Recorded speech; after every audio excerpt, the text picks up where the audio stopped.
So I'm here in the Lakeview Cemetery, and kind of over by the fence on the east side are a bunch of the graves of Greek people, including a lot of them that have actual Greek lettering. That's me going through the cemetery in Cheyenne, Wyoming.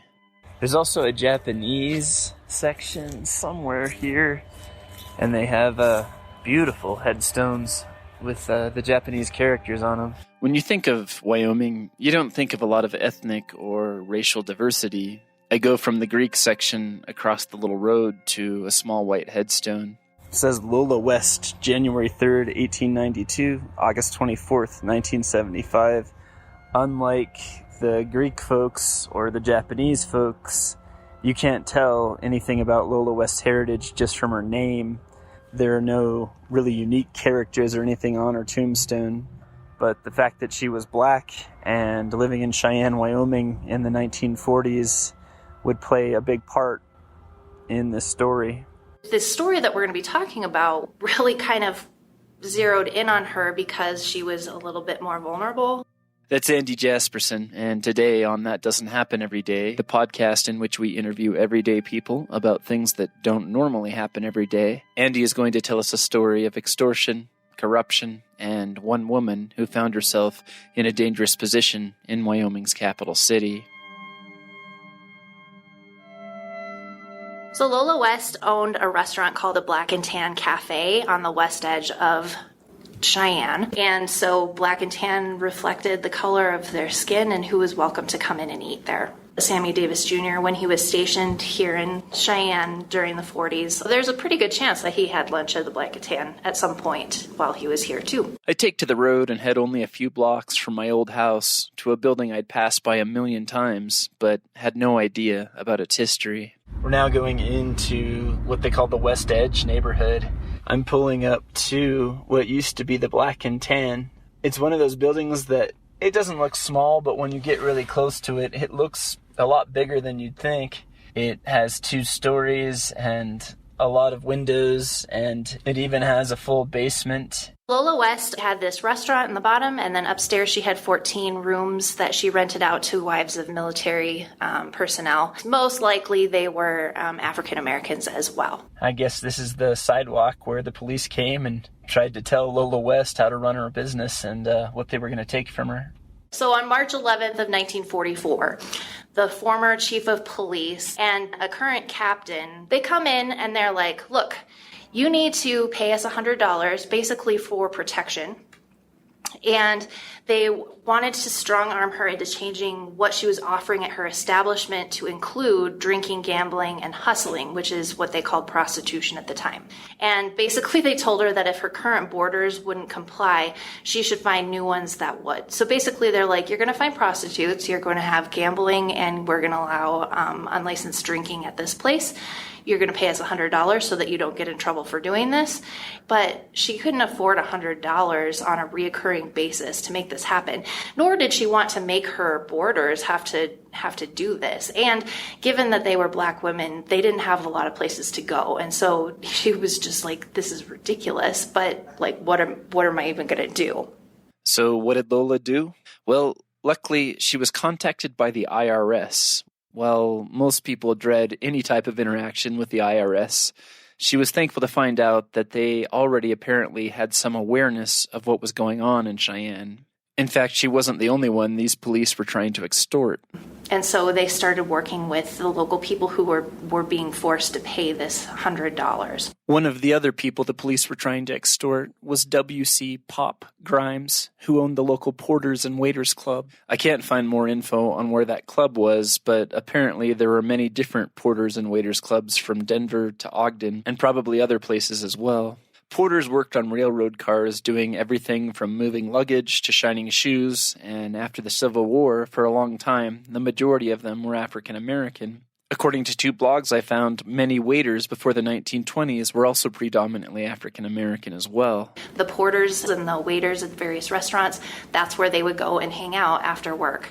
Working with the IRS, Lola and Pop arranged to meet with their extortioners at the Porters and Waiters Club. They had tucked the IRS guys with a recorder in the room next door to try and capture evidence of this and to visually confirm, yes, these people are all here. The first hurdle the sting faced was that the people who came to collect the money were just lower level people. So Lola and Pop needed to prove, like, they needed to catch everybody in this. So they complained, like, we can't do this. We need to talk to the decision makers. This isn't fair. They arranged another meeting later that evening when all 4 players were there. So who were the 4 players? There was the former chief of police, Jess Ekdahl, 2 men who were still serving with the police department, and the mayor of Cheyenne. Back then, it was Ira Hanna. Well, the audio didn't turn out well enough, which I'm sure you can kind of relate to. You're like, dang it. Luckily, Lola and Pop had written down the serial numbers of all the bills they used to make these payments. Also, there was the eyewitness testimony of the IRS agents who couldn't get the recording right, but could testify that those men had been there at that time. When they went out and arrested Mayor Hanna, they found 3 of the bills in his wallet that matched the serial number list that they had put together. One news article covering the case said that the former police chief said African Americans who had been fined wouldn't want their names written down as having gotten in trouble, so the money was just taken and not put in the city treasury because, without names, it couldn't be entered into the police docket properly. So the defendants then said that they were innocent and said that the money was actually part of a $680 fine to discourage sordid activities in West Cheyenne and attempts to reduce venereal disease outbreaks. This was their reasoning behind all of this, and be used to pay for parks and playground improvement projects.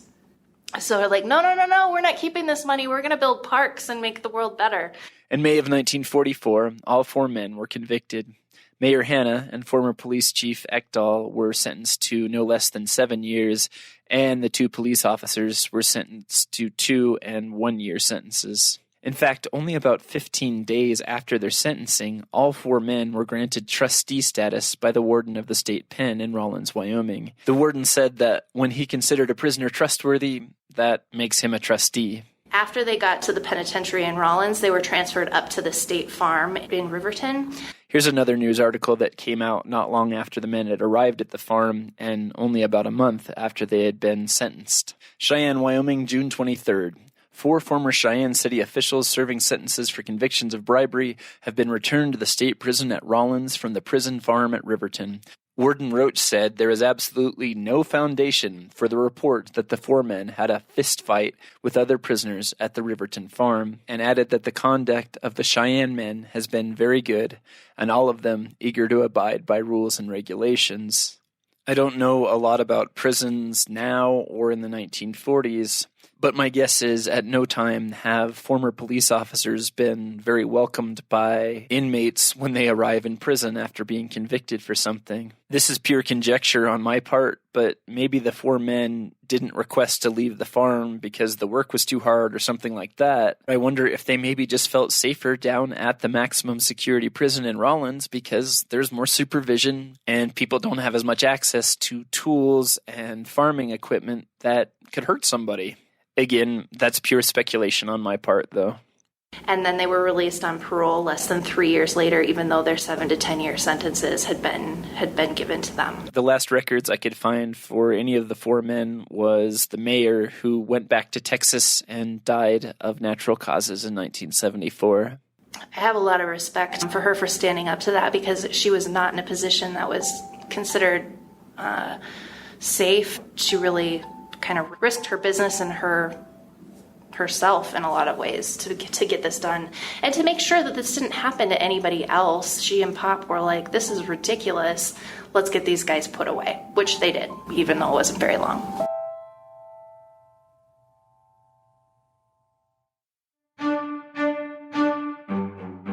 I really want to thank Andy Jasperson for being on the show today. Please check out her book, 100 Things to Do in Cheyenne Before You Die. I've linked it in the description, as well as her article about Lola West, as well as a lot of old newspaper articles about this story. Shout out to KHOL and Jackson for playing this show. If you've enjoyed the show, please do a search for That Doesn't Happen Every Day. Every day is 2 words in this case. podcast, and you can listen to every episode I've done completely for free. Thank you for listening. I hope to have a new episode to you in about 2 weeks.